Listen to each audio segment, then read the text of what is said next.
Welcome everyone. Welcome everyone. Welcome everyone to another Ref Brandon and the Todd family YouTube video. Wherever you are, whatever you may be doing, thank you so much for making Ref Brandon and the Todd family a part of your day. We always greatly appreciate it. Today we're going to be talking about Impact pay-per-view that was called Hard to Kill that came on this past Saturday night, and it aired from Dallas, Texas, exclusively on pay-per-view.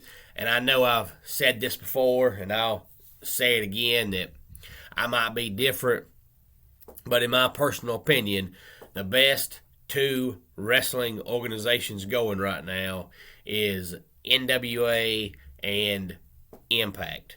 I would have NWA and Impact both ahead of WWE and AEW, but that's just my personal opinion.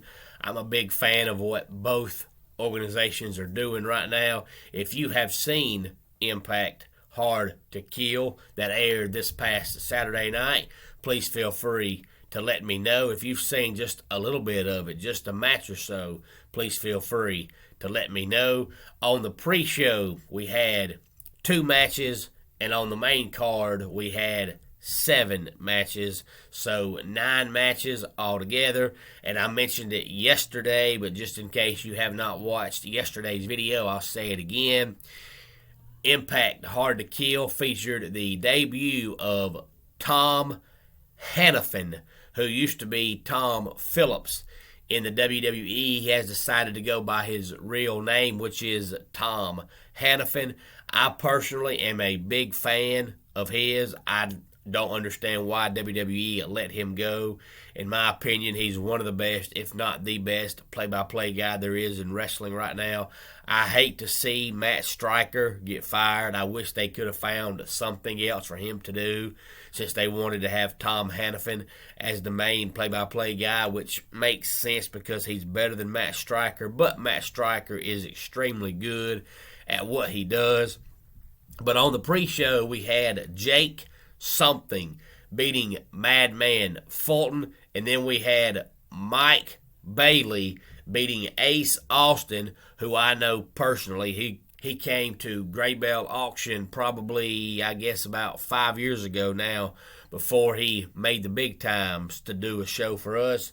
Chris Bay and Laredo Kid in a fatal 4-way match. And then on the main card, we opened up with the first ever Women's Ultimate X match. And it was won by Tasha Steelz as she beat Alicia, Chelsea Green, Jordan Grace, Lady Frost, and Rosemary. And if you follow Impact, you know they've been having the men's Ultimate X matches for a long time. So they decided to go ahead and have the first ever women's Ultimate X match. And then we had Trey Miguel beating Steve Macklin to retain the X Division title. And due to pre-match stipulation, that means that Steve Macklin can no longer challenge for the X Division title as long as Trey Miguel has that belt. And then we had Jonathan Gresham beating Chris Sabin to retain the Ring of Honor title. And I know I've mentioned it before, but I'll say it again. Ring of Honor actually agreed to release all of their talent this past December, but a few of the guys have went ahead and stuck around anyway, so they're kind of free agents that can do whatever, but they're still also Ring of Honor. Ring of Honor has said they're going to try their best to start back using their wrestlers come April. So we'll wait and see where that goes. But Jonathan Gresham went ahead and defended the Ring of Honor World title. And this match featured Ian Riccoboni, who is the Ring of Honor play-by-play guy. He was doing commentary. And Bobby Cruz, who is the Ring of Honor ring announcer, did the ring introductions in this match as well. And then we had Josh Alexander beat Jonah, and it was the Impact debut of Jonah, who used to be Bronson Reed when he was on NXT in the WWE. And right after this match, we seen Mike Bennett and Matt Taven and Maria Kanellis and all of those guys come out there. And it looks like we are having a Ring of Honor Invasion angle, which I enjoy Invasion angles, so I'm anxious to see where that's going. If you're a longtime wrestling fan, you know who Mike Bennett is and who Maria Kanellis is. They've been around the world in all different organizations. They're now back in Ring of Honor doing a Ring of Honor Invasion angle. And then we had Heath, Rhino, Rich Swann, Willie Mack, and Eddie Edwards beat the team of the Good Brothers and Violent by Design, which is Eric Young, Joe Doring, and Diener.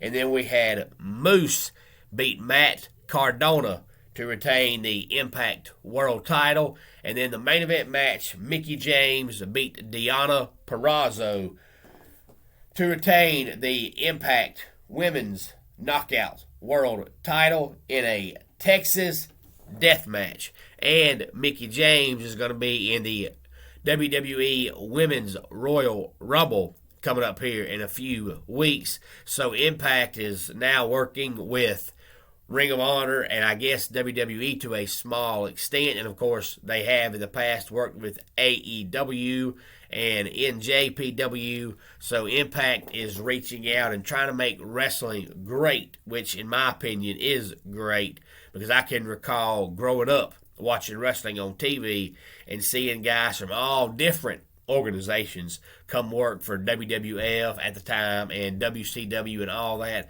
So I think it's good, and I'm glad that Impact is doing this. And if you have not seen Hard to Kill, I encourage you to go watch it, and at least, if nothing else, watch a couple of the big matches. I'm a big fan of Moose.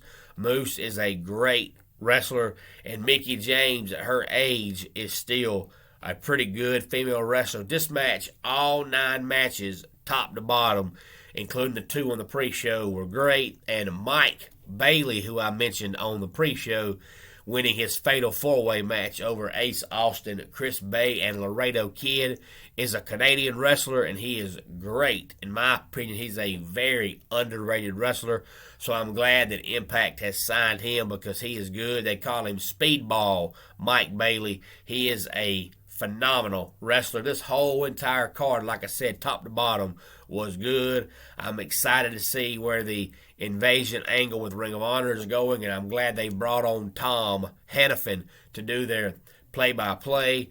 And I'm also a big fan of Heath and Rhino. Those guys have been around for a long time, but they're still great wrestlers. The Good Brothers are still good. Eric Young is still good at his age. This whole entire card was great, and the whole entire show, honestly, is worth seeing. If you've seen it, please feel free to give me your thoughts on what you thought the best match was, the worst match, and whether or not you're excited on seeing where the Invasion angle is going. Let's go ahead and get our dad joke of the day in here. Why couldn't the sailor learn his alphabet? He kept getting lost at sea. And that wraps it up for today's Ref Brandon and the Todd Family YouTube video. Until next time, it's Ref Brandon saying, just like in pro wrestling, life can be over by the count of 3. Tell your friends and family how much you love them. Bye.